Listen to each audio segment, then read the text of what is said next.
This is Democracy Now!, democracynow.org, the War and Peace Report. I'm Amy Goodman. The war is turning Iran into a major world power. That's the headline of a new op-ed in the New York Times by our next guest, Robert Pape, professor of political science at the University of Chicago. Professor Pape writes Iran's control over the Strait of Hormuz could help elevate Iran to become a fourth center of global power, along with the United States, China, and Russia. Pape writes, quote, if Iranian control over the strait persists for months or years, as I believe it may, it will drastically reshape the global order to the detriment of the United States, unquote. Professor Pape joins us now from London. Welcome to Democracy Now!, Professor. Can you lay out your argument, why you believe the war is turning Iran into a major world power? Yes. Thank you very much for having me.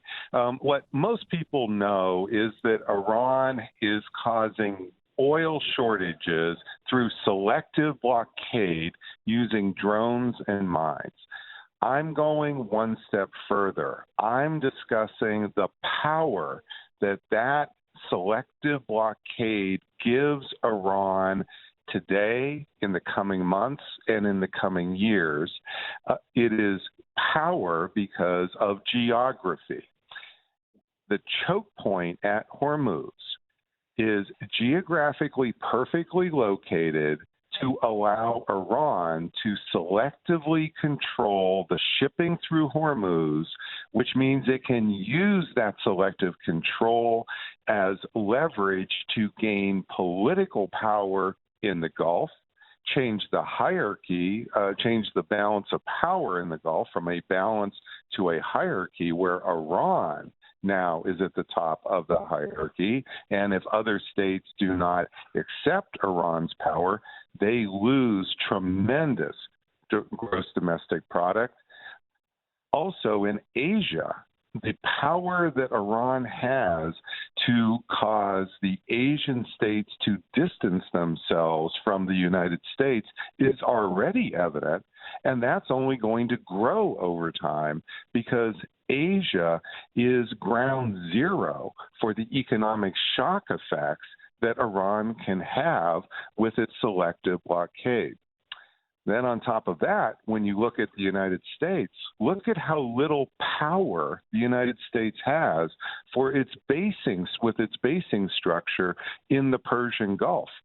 We know the United States has bases in Kuwait, Qatar, Bahrain, but look how vulnerable those bases are, how much they've actually had to stand down operations, and our own aircraft carriers are 1,000 miles away from the Persian Gulf for fear that they will be hit and sunk.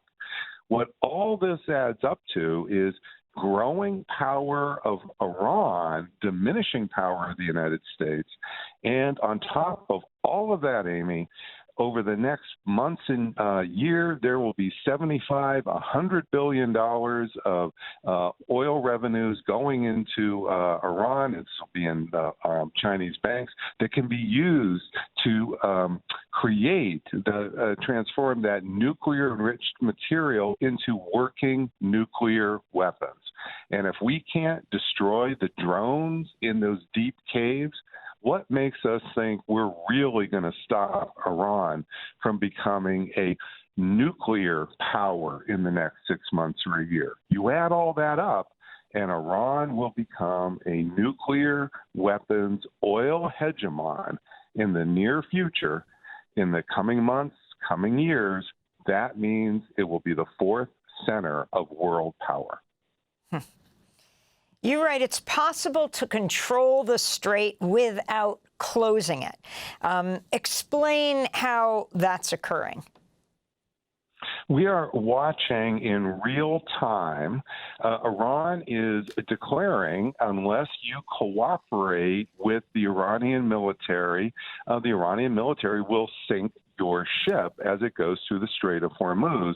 And that threat has been made credible over 40 days of actually doing it. Just a few days ago, a Kuwaiti oil tanker tried to run the strait.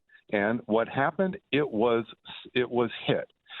The French, for the first time in this war about 2 days ago, first time that a European tanker got through, that happened as President Macron announced that France would not participate in any military endeavor to wrestle the Strait of Hormuz from Iran and would, in fact, cooperate with Iran.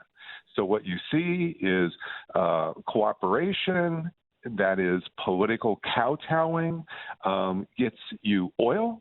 If you don't do that, you get your ship sunk. And Iran has been doing this now for 40 days. So it is a highly credible instrument of power, and Iran is not likely to surrender it. In all my studies, for 35 years, I have never found a state in the last 300 years that has willingly surrendered world power.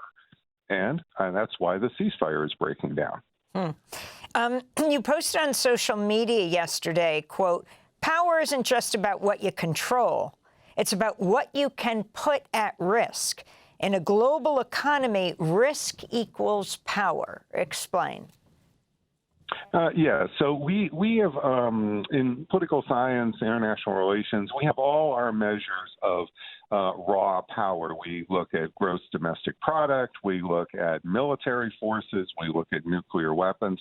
What all of those static indicators are about, Amy, is the ability of a state to threaten other states, in other words, to make other states vulnerable.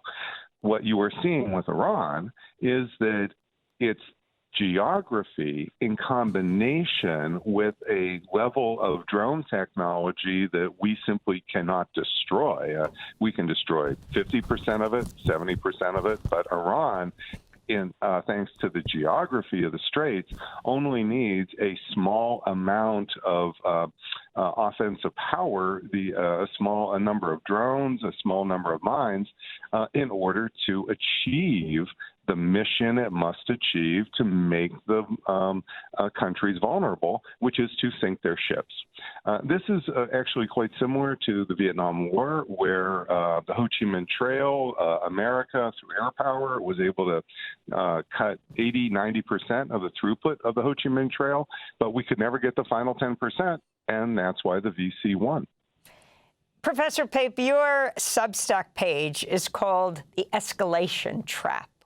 What is that?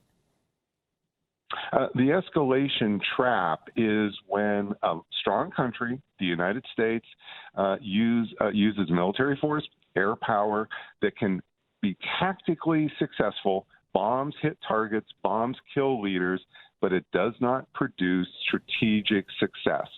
And that looming prospect of defeat for that power that just launched that attack is what drives that state up the escalation ladder to look for a rung that it will find victory.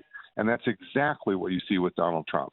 Donald Trump started this war with a essentially 3-day air plan. Yes, he had some backups, but he was telling us this is going to be over in 3 days.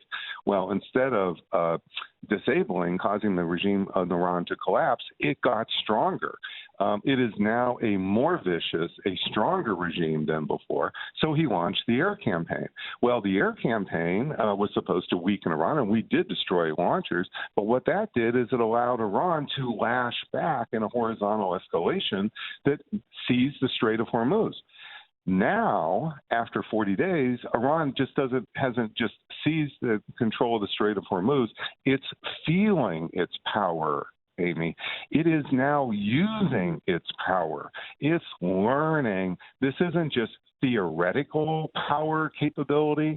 This is real power capability. And you see this with India. India is effectively cooperating with Iran, bowing to Iran, and that's why a number of Indian oil tankers have been able to get through. in the French I just mentioned. And over time, this is going to exert enormous power. Iran will exert enormous power over the states in the Persian Gulf. One of the reasons the Saudis and the UAE are so desperate, but where are they going to go for protection? Donald Trump's has proven his protection isn't worth anything. So over time, you will probably see more and more bandwagoning toward Iran. The alternative for those Gulf states, if they don't bandwagon, is Iran will probably topple their governments. I want to get your response to Defense Secretary Hegseth speaking after the ceasefire was announced. Operation Epic Fury was a historic and overwhelming victory on the battlefield, a capital V military victory. So I want to get your response to that, especially in light of you writing, imagine Iran with control of about 20% of the world's oil, Russia with about 11%, and China able to soak up much of that supply. They would form a cartel to deny the West 30% of the world's oil. Professor Pape. Exactly. What you're hearing, Amy, from Secretary Hegseth is a victory narrative, but it's meeting escalation reality. The reality is Iran is far stronger than it was just 40 days ago. It is in control of 20% of the world's oil. It is now an emerging fourth center of power, and the other centers of power are not all competing with each other. The United States is on one side, and the rivals are China, Russia, and now Iran. And even if those three rivals don't form a NATO-like integrated command structure, they will structurally, just because of the nature of the power balance, they will structurally end up tacitly or explicitly working together. And as you just explained in my op-ed, I lay out a very plausible scenario. With Iran's 20% of the world's oil, Russia has 11%. Why exactly are they not going to work together at some point in the near future to cut that, to deny that 30% of the world's oil to Europe, to the West, and essentially let China soak up that oil? This will be tremendous leverage they will wield, and unless we start to recognize that, this may become a reality because that's 30% of the world's oil is a tremendous amount of pressure, and even America won't be able to escape the consequences of that. Is there a way out of the escalation trap right now? And can you comment on what's about to take place? You have Vice President Vance headed from Hungary to Islamabad to join with Witkoff and President Trump's son-in-law, Jared Kushner, to negotiate with Iran.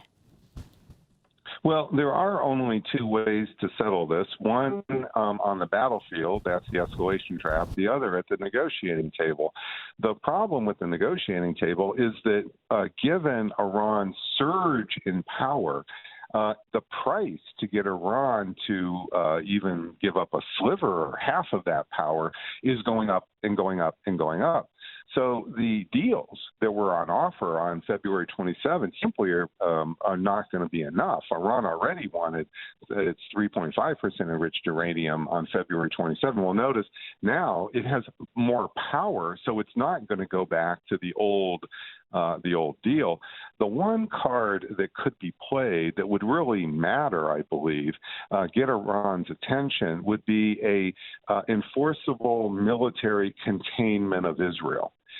You see, Iran has said very clearly it wants protection, confidence that it won't be attacked in the future by from both the United States and Israel. Well, you might think the United States has gotten enough of a black eye here, it might back off. Israel's a completely different story, as your previous stories were just laying out. So a true military containment of Israel, possibly even Israel joining the NPT and having to accept that there's on-site inspections in Iran, there'll be on-site inspections of the nuclear facilities, the nuclear and material production facilities at Dimona. Now we're talking. But if that's not politically possible, if we say that's just not ever going to happen, then how else are you really going to get out of the trap? What would you give Iran to surrender world power? I don't think they're going to take a sucker deal at this point.